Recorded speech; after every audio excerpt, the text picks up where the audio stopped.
Welcome. In this video, we're going to talk about Spider-Man No Way Home, and it's going to be packed with spoilers. So if you ain't seen it yet, hit pause on this video. Get your butt to the theater. Go watch Spider-Man No Way Home. Come back and resume right here. I'll be waiting for you. Welcome back to the Old Head Reviews channel. I'm your host, Joey Sparks. That's 2 E's, no Y. You heard me. That's 2 E's, no Y. Let's not waste any more time. It's time to give my full spoiler review of Spider-Man No Way Home. So if you haven't seen the film yet, I've said it it might be the third time I've said it. All right, let's go. Yo, when I say that this movie was fire, I see why some people were saying could possibly be the best Marvel movie thus far. I see why. Now, I don't know if I can give it the best or a perfect score. There's a little plot hole that I'm kind of stuck up on, and I'll address that in a separate video. But movie is, I don't know how you can't give it 2 thumbs up. You know what I mean? Maybe my discrepancy might pull it down. So it's a 9 for me, 9.5. 9.5 because of the nostalgia and what it means for the Marvel Cinematic Multiverse. And we'll dive into that too. As we go along. Let's just start off. The movie opens up right where Far From Home left off, which was Peter Parker's identity being opened up to the world and him being almost kind of framed for the death of Mysterio.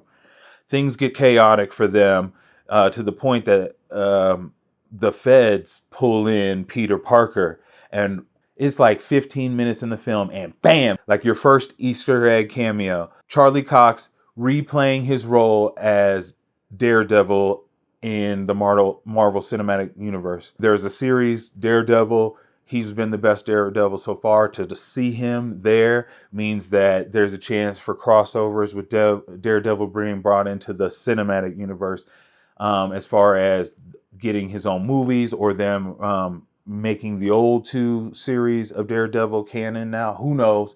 Kingpin is now in episode. He's in the universe. He's been shown to be in the universe now. The fact that we're going to have Daredevil in there too is awesome. Spider-Man, Aunt May, his friend Ned, and his girlfriend Mary J, they don't feel safe, so they go live with Happy. Happy's breaking up with Aunt May, and that's kind of funny and comical. And I think Happy plays it well. I mean, he's super comic relief, and I enjoy it. They try and get into MIT, all 3 of them, Ned, MJ, and Peter, and they get denied pretty much because they're friends with Peter Parker, and that makes Peter feel super bad.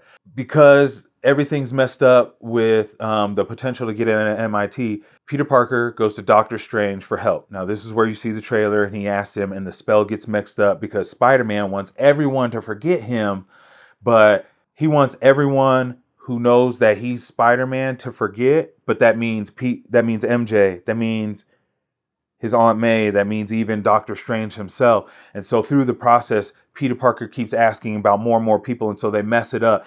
Doctor Strange has to contain it into this box, and he's like, hey man, we can't be messing up, spells. So the spell was almost put on hold and off to the side.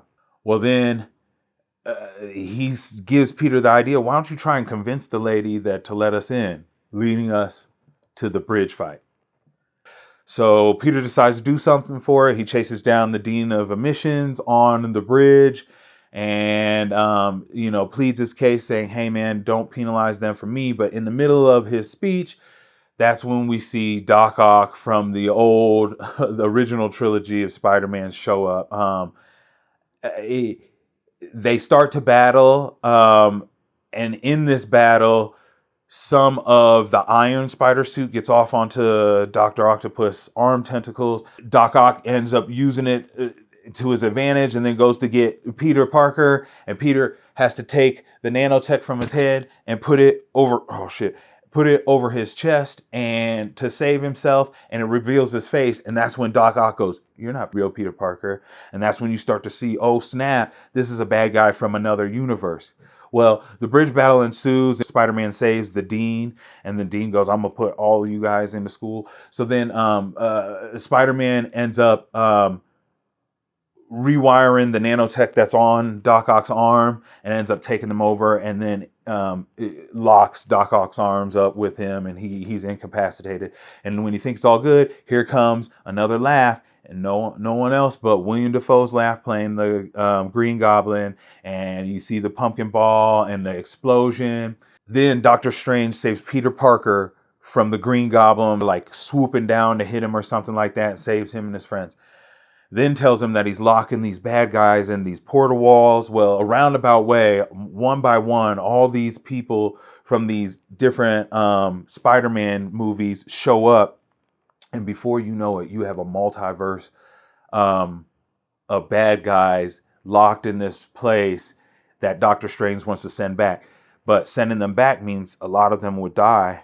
And Peter Parker has a heart and doesn't want to do it and says he wants to fix them. So Peter Parker ends up trapping Doctor Strange in one of the same rooms and starts this mission with Green Goblin, who showed up with Aunt May playing like he's fixed and he's good and everything's fine, that he's just sick in the head. And he said, I'm quite the doctor myself. And so they start working on cures for all these people. So they start working together and then starting to cure them.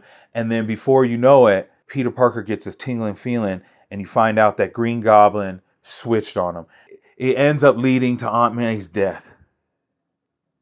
And all the bad guys leave. They want to take over and stay in this world, and it leads to Aunt May's death from a pumpkin bomb and a glider bump to Aunt May, kind of similar to how the glider killed the Green Goblin in the first universe. And it breaks Peter down. Peter can't be found. During the locking up of Doctor Strange, Ned got Doctor Strange's ring, and him and MJ try and use it, or he's like playing around, and he makes a hole, and he goes, show me Peter Parker, and he does like this, and it shows Spider-Man in a suit, and Spider-Man comes walking to the hole and walks through the hole, and then I could tell right away, and I yelled, I couldn't help it, I was just like, Andrew, because it was the Amazing Spider, Andrew Garfield. That tumbles into them going, let me find the Peter again. And then they pull in what they call Youth Pastor Spidey, which is Tobey Maguire, because he's not in a Spidey suit. But it was completely hilarious. And then they end up finding Tom Holland Peter Parker, who was originally on his safe place roof. And they introduce themselves, and they share information and stuff like that. And then they decide to help Peter make some more antidote so they can send these people back to the right world.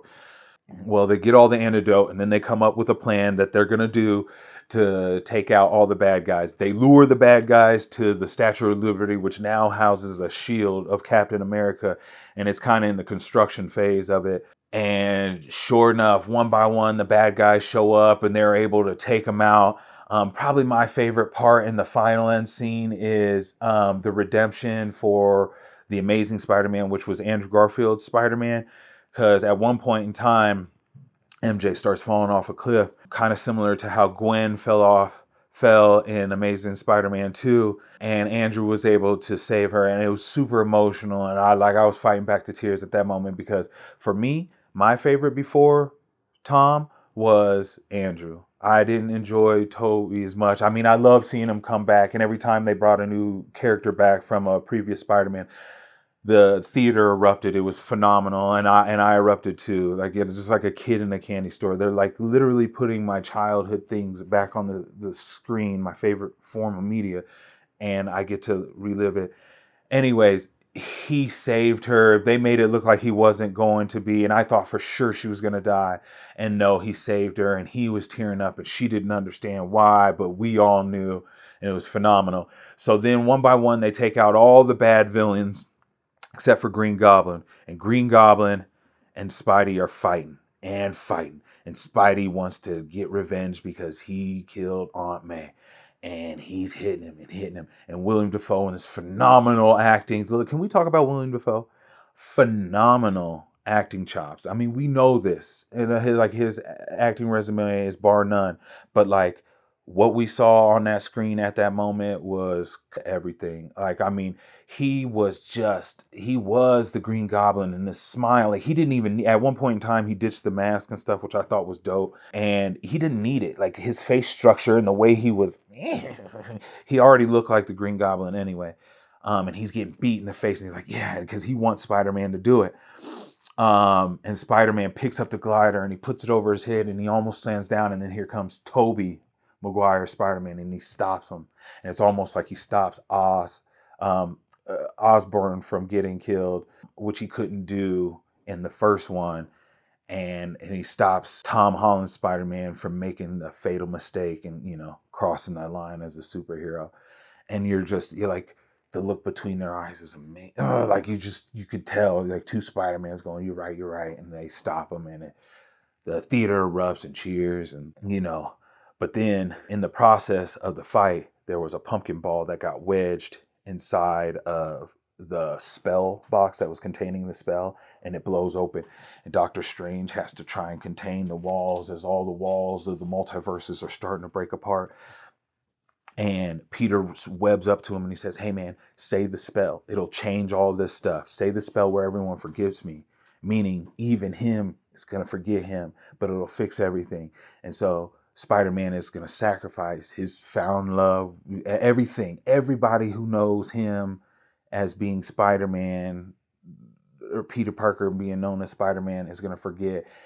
And he sacrifices it, and he has just enough time to run up to MJ, and they share this passionate embrace. And it's like Spider-Man's growing up, and those two, like, the look in his eye in that moment was crazy. And so boom, the spell happens. And then, like, you fast forward to, like, them being back in the new spell, the post spell, same universe that's been kind of semi-contained or whatever for the moment. And he goes back into the donut shop where MJ works, and he sees MJ still wearing the broken heart pendant, or the broken flower pendant that he got in the sequel, the second installment. And her and Ned are sharing the news that they both got into MIT, and he's got this script rolled out in his head how he's going to tell her, who he is, and that in another dimension they loved each other, in another, like, multiverse or something like that, they loved each other and stuff like that. And you see him knowing that his friends are about to live their happy life, and he doesn't want to do it, so he crumples up, like, his little notes that he had and puts it in his pocket, introduces himself awkwardly, but then leaves. And that, in my mind, that's kind of how it should end, just because, like, he's the good guy and he's ultimately sacrificed. I mean, if he is like Tony Stark's illegitimate son in this universe, he just followed, as far as sacrifice, in his father's footsteps, in my opinion. When you add in the fact that they brought in all the characters from all the villains and then all the other previous Spider-Mans, like, and to use the Spider-Man intellectual property, they're using Ant-Man, they're using WandaVision, they're using Loki, and they're using Doctor Strange, all to usher in this new idea of a multiverse as a way to kind of blankly cover over all the new intellectual properties, Fantastic Four, all its villains, and the X-Men and all its villains, to bring them into the universe so they can tell more stories, an infinite, bigger, Infinity War type event, threat level event bad guys. Damn, I was struggling through that. I thought it was so smart to start to introduce it using Spider-Man, because Spider-Man, everyone knows Spider-Man, whether you young or old, you know what I mean? You know Spider-Man, and you probably like Spider-Man. And to use them to start breaking in this idea, this multiverse, get that whole, Back to the Future idea of how time travel works out your head, and now jump into the way that Marvel's idea of time works, multiple universes work. There could be infinite universes. It's just not one, with one person popping back and forth. And for Spider-Man to be the springboard, and then at the end for them to give the post-credit scene with Doctor Strange in the Multiverse of Madness using WandaVision, the end of WandaVision, where Wanda was searching for her universe where her kids might still be alive, kind of similar to how Doctor Strange was looking for a universe where they beat Thanos. That's what Wanda was doing. And bro, I cannot get over how dope seeing that piece of cinema was. So my final grade, the fanboy in me wants to give it a 9.5. Like, because there's a plot hole that I could take out, and if they could have figured out a way to take that out or fix it, it would have worked for me. And maybe they still can. I think the rational me, probably on a watch back, because they were probably They're using a lot of CGI. And it's like, does my love for the multiverse supersede certain shot choices and, depth dynamics within the storytelling for overall? So I guess the director in me wants to give it a 9, and the fanboy in me wants to give it a 9.5. And since we don't want to be super fanboy all the time, let's pull it back and let's go easy 9 out of 10. And it's the best Marvel movie I've seen in a long time, hands down. And that's on God. Appreciate you guys sitting through my spoiler review for Spider-Man No Way Home. This is super fun because this is one of the first ones I get to do right after the movie comes out, before some people have even got to see it. So it'll be interesting to be able to talk with you guys down in the comments on your thoughts on the film, because I've been wanting to talk to everybody about this film and nobody I can talk to have seen it. So I decided to talk to y'all right here. That way I can talk about everything. So once again, Spider-Man No Way Home, full spoiler review for old head reviews. If you could subscribe to the channel, hit the notification bell, all that stuff helps me in the algorithms. And meet me in the comments, player. I'm gonna be down there doing a jig. All right, man. Peace.